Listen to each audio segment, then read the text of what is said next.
I woke up today and thought to myself, not today. Not today.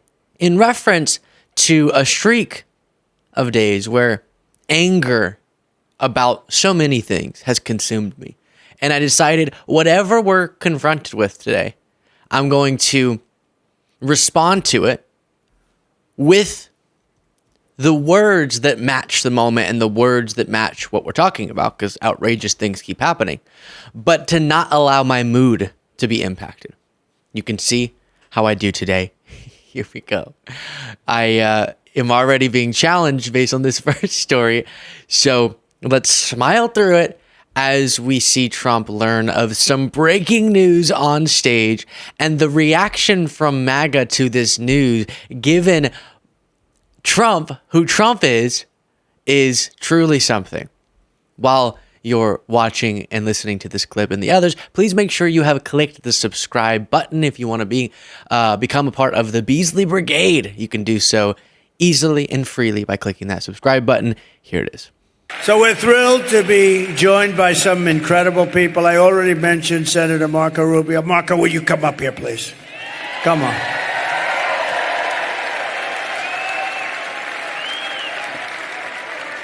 Good man, this one. Thank you, Marco. Thank you. You want to say something? Go ahead. All right. Well, I wasn't going to say anything, but I have breaking news for you, Mr. President. You may not have heard this. Just moments ago, Joe Biden stated that our supporters are garbage.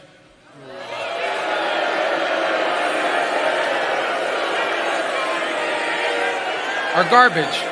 He's talking about the Border Patrol. He's talking about nurses.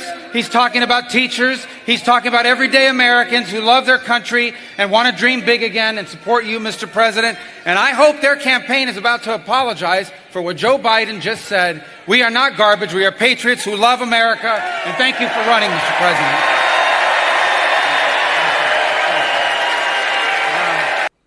Okay, so let's just leave aside, because there were 16 different things I wanted to address there. We have so much in this segment I need to go through, so I'll try not to talk about Marco Rubio's past of statements about Donald Trump when he was running against him, and now, oh, thank you so much, you're amazing, and how patriotic isn't a term that I label folks who support the guy who called for the termination of all rules, regulations, and articles, even those found in the Constitution.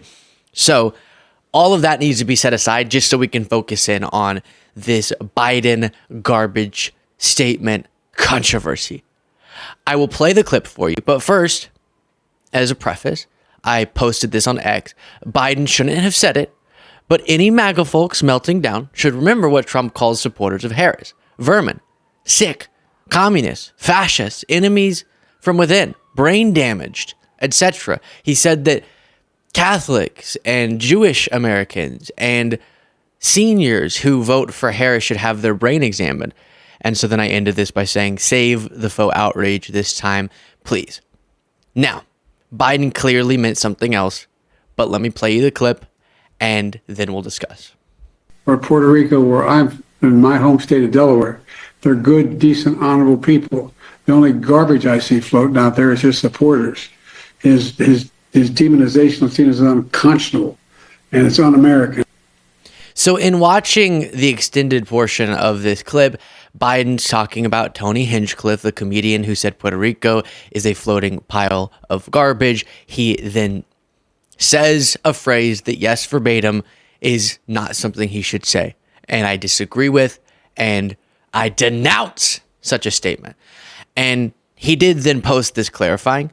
Earlier today, I referred to the hateful rhetoric about Puerto Rico spewed by Trump's supporter at his Madison Square Garden rally as garbage, which is the only word I can think of to describe it. His demonization of Latinos is unconscionable. That's all I meant to say. The comments at the rally don't reflect who we are as a nation. So the general point I agree with. It is garbage to call people garbage, like the pro-Trump comedian did at the rally.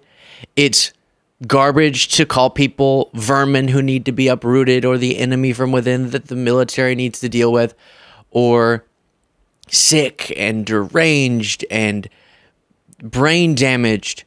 All of that is garbage rhetoric. So that means, because we are consistent in our principles, if he chose to stand by his statement saying, if you support Trump, you're garbage, I'd also push back against that and reject that. And I do, in the verbatim sentence. It seemed like he was trying to say, the only garbage I see is coming from supporters like Tony Hinchcliffe, rhetoric like that. But again, immediately, you had one Democrat after another clarifying that they do not believe that sentence as it is being transcribed. President Biden took his comment last night about garbage. Listen, I think that, first of all, he clarified his comments, but let me be clear, I strongly disagree with any criticism of people based on who they vote for. You heard my speech. I think we criticize people based on who they vote for, but I get her point. Last night and continuously throughout my career, I believe that the work that I do is about representing all the people, whether they support me or not. And as President of the United States, I will be a president for all Americans, whether you vote for me or not. Yeah, and that's the overwhelming message coming from the Democratic platform. Biden slipped up. He shouldn't have, and he immediately clarified he meant Tony Hinchcliffe calling other people garbage is what Biden didn't like. But again, MAGA, I have 2 key points, okay? Listen clearly. Number 1, if that was an assertion anyone made, including Biden, I disagree with it. I really do, based on the hundreds of hours of Biden videos and interactions that I've seen. I know he doesn't believe that, so I have a hard time actually leaning into he meant to say those exact words. He was trying to talk about Tony Hinchcliffe and he got discombobulated. But if that was a sentence he stood by, saying that half of the voting electorate or however much will count to support Trump is just garbage people, no, I disagree. Don't say that. So that's point 1. All right, we got that. Point 2 is if you're out there and you do support Trump and you're acting upset that Biden said that, but you don't care what Trump says about us, you're crazy, okay? And yes, I mean that. Do not go, oh, it's so mean, when he clarified he didn't mean you, but you're still going to be outraged and Hannity's going to say, see, this is why we're the biggest victim and we still haven't gotten over the thing that Hillary Clinton said. If you are experiencing those emotions and turning around and going, woo, whenever Trump says the vermin need to be uprooted and enemy from within and fascists and communists and socialists, and you don't care about his rhetoric about the other side, nuh-uh. Do you see how Democrats are consistent? I'll show you another example. If my computer decides that it has any interest in working with me here, Josh Shapiro, the governor of Pennsylvania, got asked. And unlike Republicans trying to defend Trump, Shapiro just goes, no, I don't agree with that. Governor, first off, just what's your response to that comment from President Biden, where it sounds like he's calling Trump supporters there garbage? Yeah, look, I had not heard that until now, Caitlin, so I'm kind of giving you my fresh reaction to it. I would never insult the good people of Pennsylvania or any Americans, even if they chose to support a candidate that I didn't support. I think the real issue here is Donald. And that's, I'm not going to allow one statement, I'm just not, to erase a career, a lifetime, and a presidency that exhibits someone who does not think people he disagrees with are garbage. He clearly values people he disagrees with. It's why every time he talked about extreme MAGA Republicans, the next sentence would always be, not all Republicans, just people who think we should overturn elections because Trump says so. That's the only people I'm saying are really extreme. Not all Republicans. I love all Republicans. And implemented legislation that so often disproportionately benefited rural red areas and didn't play political games with disaster relief like Trump did, etc. So I'm not going to jump into we all need to pretend like Biden actually, clearly, as he's very accustomed to Biden messed up verbally, and he was trying to express a thought that was not the one that came out. But the one that did come out, one Democrat after another is clarifying that's not how they feel, obviously. And I have to ask, does that undercut this closing message of unity from your campaign? No, certainly not. And for Tony, for me, I've represented rural areas. I've represented Democrats, Republicans, Independents. Same thing with the vice president. Look, you saw a presidential speech last night at the Ellipse that is the best of America, one that's talking about unifying us, one that's talking about bringing folks to the table, one that the American tradition of disagreeing and debating, but still doing it in a respectful manner. And I think there's the frustration we've seen since January 6th, the frustration with Donald Trump's rhetoric of division. It does fire passions, and I think President Biden was very clear that he's speaking about the rhetoric we heard at that, so it doesn't undermine it. People are hungry to come back together. They're hungry to find a unifying message. They're hungry for us to find solutions, whether it's prices or whether it's reproductive care. Isn't it crazy, too, that, again, point one stands with no whataboutism, all right? Point two is also an interesting one to explore, which is the hypocrisy. A lot of the folks I've seen out in MAGA media went, Tony Hinchcliffe was just kidding. Puerto Rico's garbage is just a joke. Get over it. Liberals are sensitive. And then Biden just mere hours later says that, and this is proof that they want to put us all in prisons and they hate us.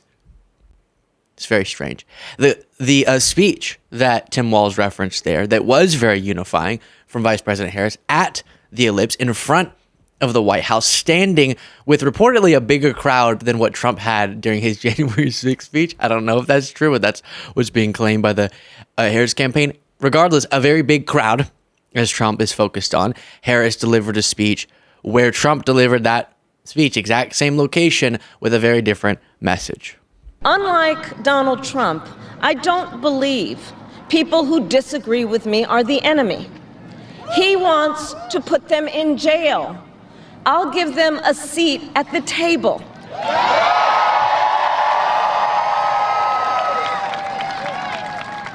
I pledge to you to approach my work with the joy and optimism that comes from making a difference in people's lives. And I pledge to be a president for all Americans. And to always put country above party and self. Of course. A part of why I'm engaging with this in such a lighthearted way is because I don't like when the sort of media machine needs everything to be so serious. No, but what was he trying to say there? We know. Watch this again, okay? I don't know, by the way, why whoever set up this this webcam for Biden did him so dirty, but they could have set up a nicer camera shot. But listen again. Or Puerto Rico, where I'm in my home state of Delaware, they're good, decent, honorable people. The only garbage I see floating out there is his supporters. His demonization of seen as unconscionable, and it's un-American. Yeah. I have a hard time believing Biden arguing on behalf of not calling Americans garbage would be the first paragraph, and the second paragraph would be calling Americans garbage. I think he had a gaffe, and he's maybe trying to say the only garbage I see is the rhetoric coming from Trump's supporters like Tony Hinchcliffe. Not all of them, but Tony Hinchcliffe is definitely spewing garbage by calling people garbage, or the garbage rhetoric from Trump. But if you do take issue with that, perfectly fair, or you think, no, that's actually what he believes, he's just been hiding it and it slipped out, then as I've done, feel free to voice your disagreement, your distress about such an idea, but also be consistent. And that's what I've been proud of. Sort of like what we talk about when a Republican's attacked violently, for example, Trump, all powerful Democrats, all notable Democrats, people in positions of power go, that's bad, I denounce it. Boom. We have to stop this. What do we need to do to get Trump more security? Okay. Then, when a Democrat's attacked like Paul Pelosi for months and months and months and months, powerful Republicans like Trump himself go, gay, which was the conspiracy theory they had, which was just completely made up and so strange they always make things about that. Says something about that, and they think it's funny. Similarly, when a Democrat slips up and says something distasteful, Democrats go, I don't agree with that. All Americans, woohoo. When Trump says the enemy from within, Republicans go, sure, yeah, that's now what I'm on board with. Do you remember when Trump called Vice President Harris like mentally disabled or something? And then you had Republicans trying to justify it on TV. But then if people disagree with Biden or they disagree with what it seems like Biden said, they'll just say it because it's not a cult. And that is something that makes me proud of these leaders compared to Republican leaders. A couple just random, very exciting things. Associated Press reports Americans' inflation adjusted incomes rebounded to pre-pandemic levels last year. And we talked about this in the Mehdi Hasan debate on the Piers Morgan show. I don't think I have been putting enough emphasis on this, but at least as it pertains to the median income, which is great because that doesn't get so warped by the extremes like the extreme wealthy, the median income of U.S. households has rebounded last year, 2023, to roughly its 2019 level, meaning the purchasing power of people is back to where it was before this global crisis that ate into that because of the global phenomenon of inflation that the United States got down faster than our counterparts. So if your argument is Biden, Harris are terrible, or Harris shouldn't be elected because of price increases, inflation, you should take note that Trump's plan, says almost all the economists, would exacerbate inflation and price increases because he's pretending like he wants to use tariffs in the dumbest way any presidential candidate has ever proposed. And also, Biden-Harris, compared to any empirical analysis I could possibly dig up, have handled the softest I could describe it as is pretty dang well the pandemic conditions they inherited. And now we're seeing purchasing power finally increasing and already back to pre-pandemic levels.